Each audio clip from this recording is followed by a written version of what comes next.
Hi friends, ഇന്ന് നമ്മൾ ഉണ്ടാക്കാൻ പോകുന്നത് ചെമ്മീൻ മസാലയാണ്. നല്ല ടേസ്റ്റിയായ ചെമ്മീൻ മസാല ഉണ്ടാക്കുന്നത് എങ്ങനെയെന്ന് നോക്കാം. അതിനു വേണ്ട ഇൻഗ്രീഡിയൻസ് എന്തെല്ലാമെന്ന് നോക്കാം. ഞാനിവിടെ എടുത്തിരിക്കുന്നത് 1/2 കിലോ ചെമ്മീനാണ്. ക്ലീൻ ആക്കി വെച്ചേക്കുന്നതാണ്. അതിൻ്റെ ഉള്ളിലെ ആ അഴുക്കെല്ലാം എടുത്ത് കളഞ്ഞിട്ട് ക്ലീൻ ആക്കി വെച്ചേക്കുന്നതാണ് ഇത്.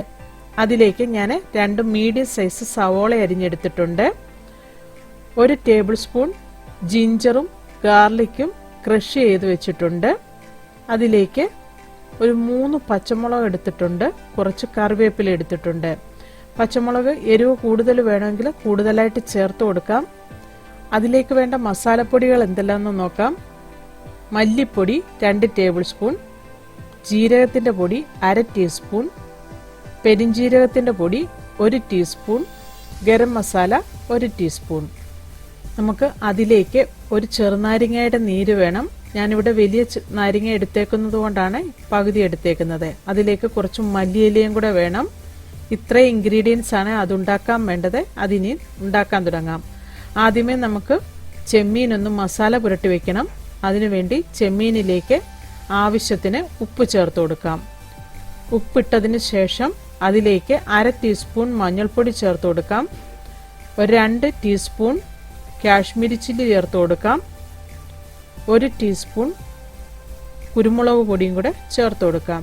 ഇതെല്ലാം കൂടെ ചേർത്തിട്ട് നന്നായിട്ടൊന്ന് മിക്സ് ചെയ്ത് കൊടുക്കണം. ഇത് നന്നായിട്ട് മിക്സ് ചെയ്തതിന് ശേഷം നമുക്കിത് ഈ മസാലയൊക്കെ നന്നായിട്ട് ചെമ്മീനിൽ പിടിക്കാനായിട്ട് ഒരു 1/2 മണിക്കൂർ നമുക്കിതൊന്ന് മാറ്റി വയ്ക്കണം. നമ്മൾ ചെമ്മീൻ മസാല പുരട്ടി വെച്ചിട്ട് 1/2 മണിക്കൂർ കഴിഞ്ഞു. ഇനി നമുക്കിനി മസാല ഉണ്ടാക്കാൻ തുടങ്ങാം.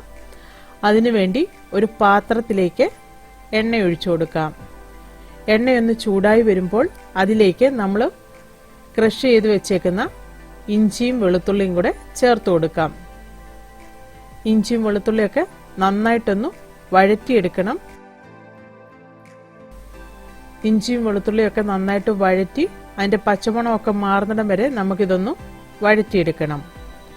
ഇതിൻ്റെ കളറൊക്കെ ഒന്ന് മാറി തുടങ്ങുമ്പോൾ അതിലേക്ക് നമ്മൾ അരിഞ്ഞു വെച്ചിരിക്കുന്ന സവോള ചേർത്ത് കൊടുക്കണം. 2 സവോളയാണ് ഞാൻ അരിഞ്ഞെടുത്തേക്കുന്നത്. ഇതുപോലെ നീളത്തിൽ അരിഞ്ഞെടുത്താൽ മതി. ഈ സവോളയും കൂടെ നന്നായിട്ടൊന്ന് വഴറ്റിയെടുക്കണം. സവോളയൊക്കെ നന്നായിട്ട് വഴന്നു കഴിയുമ്പോൾ അതിലേക്ക് നമ്മൾ എടുത്തു വെച്ചിരിക്കുന്ന പച്ചമുളകും കറിവേപ്പിലയും കൂടെ ചേർത്ത് കൊടുക്കാം. എരിവ് കൂടുതൽ വേണമെങ്കിൽ കൂടുതൽ പച്ചമുളക് ചേർത്ത് കൊടുക്കാം. ഞാനിവിടെ 3 പച്ചമുളകേ ചേർത്ത് കൊടുത്തിട്ടുള്ളൂ. ഇത് അത്യാവശ്യം കുറച്ച് എരിവുള്ള പച്ചമുളക് ആയതുകൊണ്ടാണ് ഞാൻ 3 എണ്ണമേ ചേർത്ത് കൊടുത്തിട്ടുള്ളൂ. അല്ല എങ്കിൽ നമുക്ക് എരിവുള്ള മുളക് പൊടി വേണമെങ്കിലും കൂടുതലായിട്ട് ചേർത്ത് കൊടുത്താൽ മതി.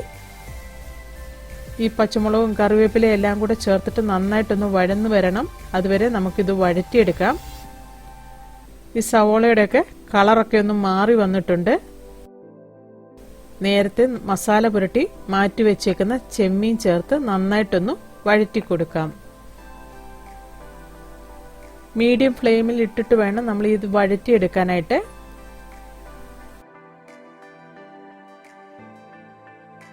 ഇതെല്ലാം നന്നായിട്ട് വഴന്നു കഴിയുമ്പോൾ അതിലേക്ക് നമ്മൾ എടുത്തു വെച്ചിരിക്കുന്ന മസാലപ്പൊടികൾ ചേർത്ത് കൊടുക്കാം. ജീരകത്തിൻ്റെ പൊടിയും പെരിഞ്ജീരകത്തിൻ്റെ പൊടിയും മല്ലിപ്പൊടിയും ഗരം മസാലയും കൂടെ ചേർത്ത് കൊടുക്കാം. ഈ മസാലയെല്ലാം കൂടെ ചേർത്തിട്ട് നമുക്കൊന്ന് നന്നായിട്ടൊന്ന് വഴറ്റിയെടുക്കണം. ഈ മസാലപ്പൊടിയുടെയൊക്കെ പച്ചമണം മാറുന്നിടം വരെ നമുക്കിതൊന്ന് വഴറ്റിയെടുക്കണം.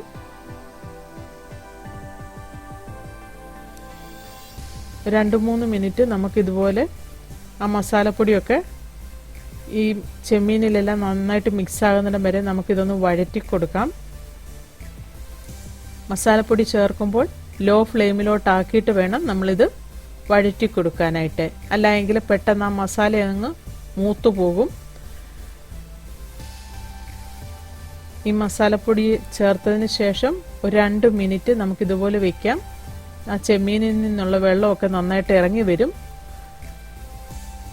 ആ ചെമ്മീനിൽ നിന്ന് ഇറങ്ങിയ വെള്ളം എല്ലാം കൂടെ ചേർത്തിട്ട് നമുക്കിതുപോലെ നന്നായിട്ടൊന്ന് മിക്സ് ചെയ്ത് കൊടുക്കാം. ആ ചെമ്മീനിൽ നിന്ന് ഇറങ്ങി വരുന്ന വെള്ളം മതി ഇപ്പോൾ ആ മസാല വഴറ്റിയെടുക്കാനായിട്ട്. ലോ ഫ്ലെയിമിൽ വെച്ചിട്ട് വേണം ഈ ചെമ്മീൻ നമ്മൾ വേവിച്ചെടുക്കാനായിട്ട്. നമുക്ക് ഇതിലേക്ക് അരിഞ്ഞു വെച്ചേക്കുന്ന മല്ലിയിലയും കൂടെ ചേർത്ത് കൊടുക്കാം. അതും കൂടെ ചേർത്തിട്ട് നന്നായിട്ടൊന്ന് വഴറ്റിയെടുക്കണം. ഇത് നന്നായിട്ട് വഴറ്റിയെടുക്കണം. ആ മസാലയെല്ലാം നന്നായിട്ട് ചെമ്മീനിൽ നന്നായിട്ട് മിക്സായി വരണം. അതുവരെ നമുക്കിതൊന്ന് വഴറ്റി കൊടുക്കാം. ലോ ഫ്ലെയിമിൽ തന്നെ ഇട്ട് നമ്മൾ ഇത് ചെമ്മീൻ വേവിച്ചെടുത്താൽ മതി. ഒരു 5 മിനിറ്റ് നമുക്കിതുപോലെ ആ ചെമ്മീന് ലോ ഫ്ലെയിമിൽ ഇതുപോലെ നമുക്ക് വേവിച്ചെടുക്കാം. നമ്മുടെ ചെമ്മീനിലെ വെള്ളം വറ്റുന്നിടം വരെ നമുക്കിതുപോലെ വഴറ്റി കൊടുക്കാം.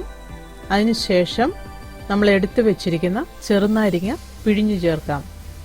ഇത് ചെറിയ നാരങ്ങയാണെങ്കിൽ ഒരെണ്ണം എടുക്കണം. ഞാനിത് വലിയ നാരങ്ങ ആയതുകൊണ്ടാണ് പകുതി ചെറുനാരങ്ങ എടുത്തിട്ടുള്ളൂ. അതുപോലെ കൂടുതലായിട്ട് പുളി ഇഷ്ടമില്ല എങ്കിൽ നമ്മൾ ഇത് മൊത്തമായിട്ട് ചേർത്ത് കൊടുക്കേണ്ട. 1 ടേബിൾ സ്പൂൺ ചെറുനാരങ്ങ നീര് ചേർത്ത് കൊടുത്താൽ മതി. ഈ ചെറുനാരങ്ങ നീരും കൂടെ ചേർത്തിട്ട് നന്നായിട്ടൊന്ന് മിക്സ് ചെയ്ത് കൊടുക്കണം. ആ ചെമ്മീനിൽ ആ നാരങ്ങയുടെ ടേസ്റ്റ് ഫുള്ളും മിക്സായി വരണം.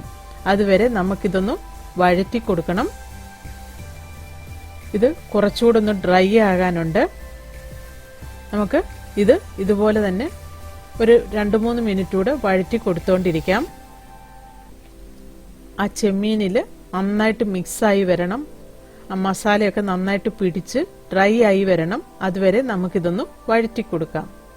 നല്ല ടേസ്റ്റിയായ ചെമ്മീൻ മസാല റെഡിയായി. അതിനി ഒരു സെർവിങ് പ്ലേറ്റിലെടുത്ത് സെർവ് ചെയ്യാം. എല്ലാവരും ഇതുണ്ടാക്കി നോക്കണം. ഇഷ്ടമായെങ്കിൽ ലൈക്ക് ചെയ്യണം, ഷെയർ ചെയ്യണം, കമന്റ് ചെയ്യണം. എൻ്റെ ചാനൽ ഇതുവരെയായിട്ട് സബ്സ്ക്രൈബ് ചെയ്തിട്ടില്ല എങ്കിൽ സബ്സ്ക്രൈബ് ചെയ്യണം. Thank you.